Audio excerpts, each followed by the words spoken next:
would like to talk. Would you have the patient or the family come forward? Yes, Chair. I have a question to add. Ed, I know they have combined the cases. Yes, sir. They have combined these ACs. Yes, sir. Nope. No quorum. No, the deal is adopted.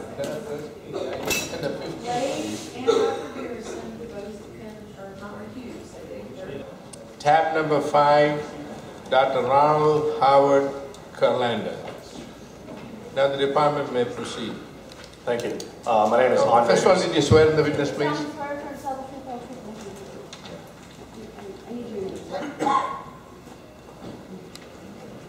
Now the department may proceed. Yes, my name is Andre Uso, representing the department. Before you is the proposed settlement agreement in case numbers 2008-21706 and 2008-21704, Department of Health versus Ronald Howard Kurlander, MD.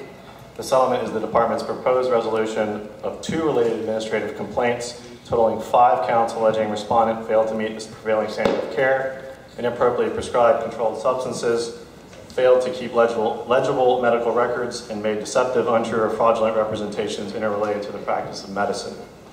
Specifically, in case 2008-21706, respondent prescribed Ambien CR and Restorol to patient AH. However, respondent wrote the prescriptions in the name of the patient's brother when the brother was never a patient of the respondent. In case 2008-21704, respondent prescribed Vyvanse and Restorol to patient AH. However, wrote those prescriptions in the name of the patient's father when the father was never a patient of the respondent.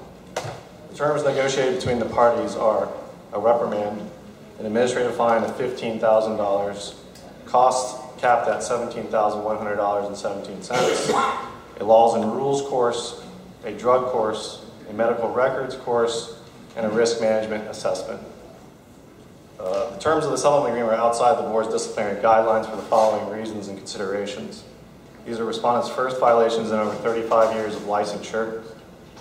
Probation was not recommended because the above-mentioned terms and compliance with the risk management assessment would provide appropriate discipline sufficient in that respondent does not make another lapse in judgment and that the public is protected.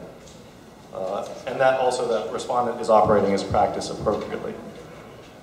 The department recommends that the board adopt the signed settlement agreement as a reasonable and appropriate settlement of this case. Thank you. Now the respondent may proceed.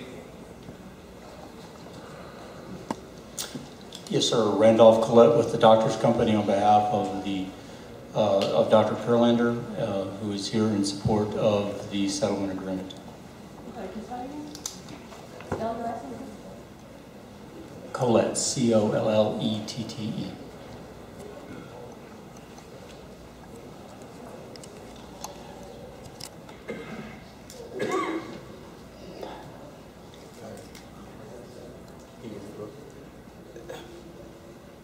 Sir, you are the complainant? I am, yes, sir. My name is Russell Patrick Holden. Yeah, would you like to make a statement, please? Yes, please. Mr. Chairman, ladies and gentlemen, thank you for your time today, and as well as allowing me to speak briefly about this case. I'm before you today as the father of a broken family due to my son and his severe drug addiction. Ron Kurlander saw my son one time and in less than 45 minutes. First of all, do not name this case. Please refer to the patients only by their initials. Yes, sir. Because it's confidential at this point in time. And please only refer to the particular patients that are relevant to these cases at this time. Yes, sir. Okay. Should he be sworn in as well? Yes. I do. Yeah. Holden. He saw my son one time in less than 45 minutes, wrote him prescriptions that began his trek to oblivion and a life of ruin. He did no due diligence on his background, with his mother being an alcoholic. There was alcoholism in my family, and he had experimented with marijuana to a point of being arrested previously in drug court with his interest in selling drugs. There was no legal check on my son, and there was no background check done on my son. He continued to see him and prescribe drugs for an imaginary and delusional, simple words from an 18-year-old young man. My son was a straight-A student, a musical prodigy, playing gigs at 16 years old publicly and making hundreds of dollars a night.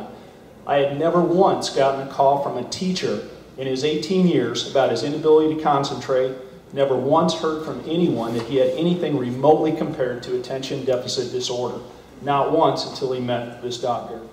With no research, no conversations with family, teachers, friends, nothing, he started prescribing various drugs, and a plethora of them.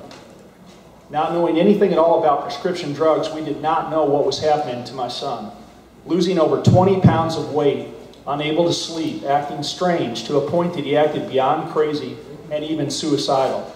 I found him once at the bottom of my pool on a frigid day, in his terms scuba diving with no scuba gear on, screaming at the top of his lungs at 4 in the morning as there were intruders imaginary outside, and on and on and on. He had severe tics, slurring of words, and was totally inaudible. I called him, the doctor, and spoke with him personally, pleaded with him to stop the prescriptions, and he refused. Even more, he started writing prescriptions for me. As of today, this is the first time I've ever seen this doctor. And further, he wrote them for my son's brother. My son's brother was a Major League Baseball draftee of the Pittsburgh Pirates, and he was off playing minor league baseball and was not even in South Florida at the time the alleged prescriptions were written. He never once spoke to this doctor, my son, let alone need of any kind of medicine. This prescription that was written in his name easily could have destroyed his professional baseball career. And then the trouble started. Austin was arrested on 5 felony charges for impersonating a doctor and writing his own prescriptions. He served 5 months in jail. He failed out of college.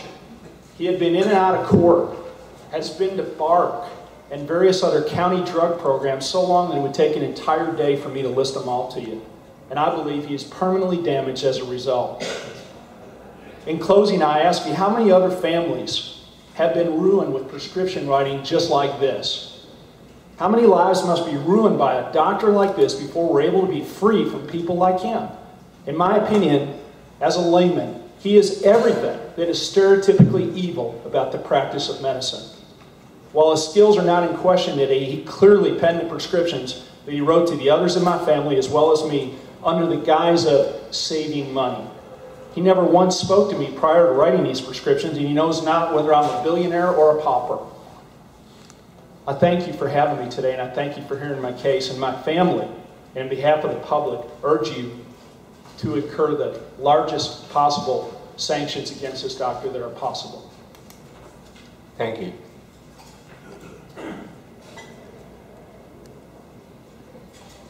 Would you like to?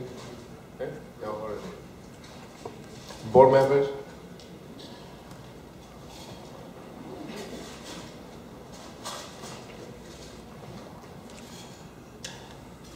Thank you, Dr. Zachariah. I appreciate the passion of a parent and understand that a child that is on drugs is a major issue, and we understand that this physician did do those, did write those prescriptions. I believe the settlement agreement is fair, though, and I would vote to go on with the settlement agreement. Second. Is there any further discussion?